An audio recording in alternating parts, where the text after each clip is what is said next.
There are 3 ways you can improve the pursuit efficiency of your mastery approach goals. The first is decreasing intrinsic load, which is the difficulty of processing task-relevant information. The second is decreasing extrinsic load, which is the difficulty of processing task-irrelevant information. The last is increasing the accessibility of information processing resources. The intrinsic load of learning something new is determined by its complexity, which is the number of new informational elements involved in what you're now learning. An informational element is a description of a concept that includes its typical function, or it's an interaction between concepts that influence its description or its function. For example, learning how a pawn works in a game of chess has 4 informational elements. The first is the fact that it is a piece in a game of chess, and that it typically moves forward 1 space. The second is that it can move diagonally if another piece is on the spot it's moving to. The third is that it can move forward 2 spaces if it's moving from its initial position. And finally, the fourth informational element of the pawn is that it can become a different piece if it reaches the opposite side of the board. The first informational element is a description of what it usually does, and the other 3 are interactions between other pieces, or the board, that allows the pawn to do something unique or become something else. Processing brand new information requires the use of working memory, which can only hold new information for roughly 20 seconds without a reminder, and can only hold up to 9 informational elements at a time.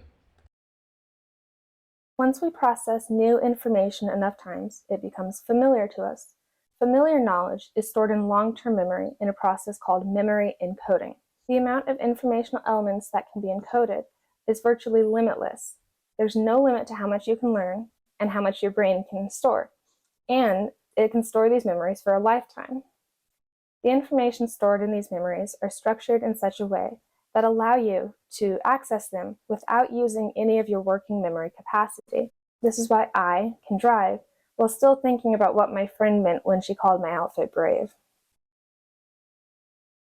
One way to decrease the intrinsic load of learning is to break down the complicated concepts you're studying into smaller components that can be encoded individually. Processing novel information with working memory takes a large amount of mental resources, and the more novel informational elements you process at a time, the fewer resources are available to encode the information being processed. This continues until the complexity of the information exceeds your working memory capacity and you experience cognitive overload. You are unable to fully process or apply new information during cognitive overload, which disrupts encoding. Experiencing cognitive overload often creates feelings of being overwhelmed and disoriented. This is why learning all of calculus in a day would make your head explode. Instead, focus on the bite-sized pieces first and practice them again and again until they feel easy. Repeatedly processing small components of complex ideas will encode the complex ideas more efficiently while also lowering the risk of cognitive overload. I recommend that you pull ideas out of the assigned readings and put them on flashcards. Repeatedly engaging with flashcards encodes much more efficiently than reading the chapter over and over again or studying the article over and over again. For example, in this class, if you realize you're unfamiliar with a term I've been using, it might be helpful to go back and watch that lesson again. The extrinsic load of learning is cognitive overload that comes from an external source. In other words, extrinsic load comes from distractions. There are 3 types of distractions that significantly decrease the pursuit efficiency of mastery approach goals. The first type of distraction is visual complexity. The second is irrelevant sound. And the last type of distraction is temptation. Visual complexity is the amount of visual information presented in our learning environment.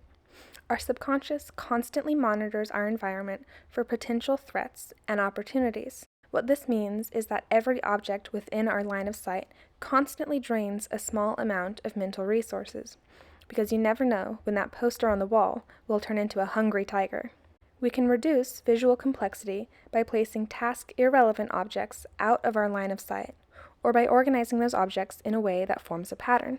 For example, if you have a pile of 30 papers on your desk, then your subconscious will spend a small amount of mental energy monitoring each and every one of those pieces of paper.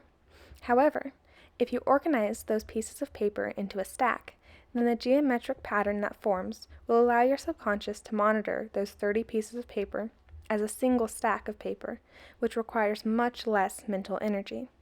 The mental energy expense involved in visual complexity is how clutter constrains cognition. The second type of distraction is irrelevant sound, which refers to any background noise. Irrelevant sound is a drain on your working memory capacity. Just how draining the irrelevant sound is depends on three things. The first is volume. Loud noises drain more resources than quiet noises. The second is if the noise uses language. Ignoring the things people say drains much more resources than ignoring the noises that people make, even if they're really weird noises. The last thing is your use of sensory gating, which is the ability to tune out irrelevant noises. Noises that you tune out still drain mental resources because tuning out irrelevant sounds is an active process. But the noise that you tune out drains fewer resources than the noise that you consciously engage with. The effect of irrelevant sound is why turning down your radio helps you read street signs, and why it's important that people remain quiet in libraries. Temptations drain resources by causing your subconscious to engage in a decision-making process where it compares the rewards of continuing to study with the rewards of engaging with other behaviors. The amount of resources a temptation will drain is determined by its strength and its proximity. Strong temptations drain more resources than weak temptations, and nearby temptations drain more than temptations that are far away. Changing temptation strength is a complicated process that has to be customized to the type of temptation and the individual's circumstance.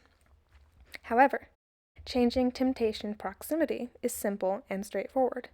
Have your temptation out of your immediate reach and out of your sight. The more inconvenient it is to engage with the temptation, the less your subconscious will think about it. A common temptation among students is cell phone use. Placing your cell phone somewhere where you can't see it or feel it in your pocket will make it easier to focus on learning. Lowering extrinsic load should be done in tandem with bite-sized encoding, because the difficulty involved in encoding novel informational elements is relative to the amount of novel informational elements you can process. For example, it's much easier to process 3 novel informational elements in an environment where you could process 9 than it is to process 3 novel informational elements in an environment where you could only process 3. The last way to increase pursuit efficiency is to increase the accessibility of information processing resources. In order to process any information, your brain requires 3 things: oxygen, glucose, and neurotransmitters. Oxygen and glucose are delivered to your brain by your blood cells, and they give your brain the energy to process information. Neurotransmitters are synthesized in your brain by enzymes, and they allow your brain cells to communicate with one another. When energy levels are low, your brain saves its resources for processing the necessities, like regulating your heartbeat, which means it refuses to fully engage with the energy-intensive task of processing the novel informational elements involved in learning anything new. You can increase your brain's energy levels by increasing your blood oxygen saturation, your blood sugar levels, and your heart rate. You can increase your blood oxygen saturation by lowering the temperature of your learning environment. High temperatures thin out your blood and reduce its oxygen carrying capacity, so keeping your body cool is essential for thinking at your full potential. Cool, not cold. The temperature starts to noticeably decrease your cognitive abilities once it rises above 72 degrees Fahrenheit. Cognitive abilities also decrease when temperatures fall below a point that is uncomfortable for the specific individual. Cool and comfortable is ideal. Blood sugar levels increase by eating food or drinking sugary beverages. Your heart rate can be increased by drinking coffee. This is another reason why coffee with sugar is a scholar's best friend. The neurotransmitters involved in most forms of information processing are incredibly abundant in your brain, which is really good news. They're easy to make and quick to replenish, and they're produced in such a large amount that you'll never run out. It's a good thing, too, because these neurotransmitters are used for things like moving and breathing. Fortunately, the neurotransmitters involved in processing novel informational elements are the exception to the rule. They're incredibly complex and very slow to replenish, and only a limited amount of them are available at any one time, which is not as good news.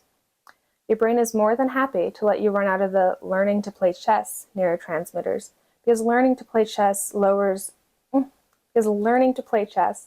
is lower on its list of priorities than breathing. The fewer of these neurotransmitters you have available, the less your brain is willing to spend them. This is where optimizing pursuit efficiency overlaps with optimizing pursuit expense, the topic of our next lesson.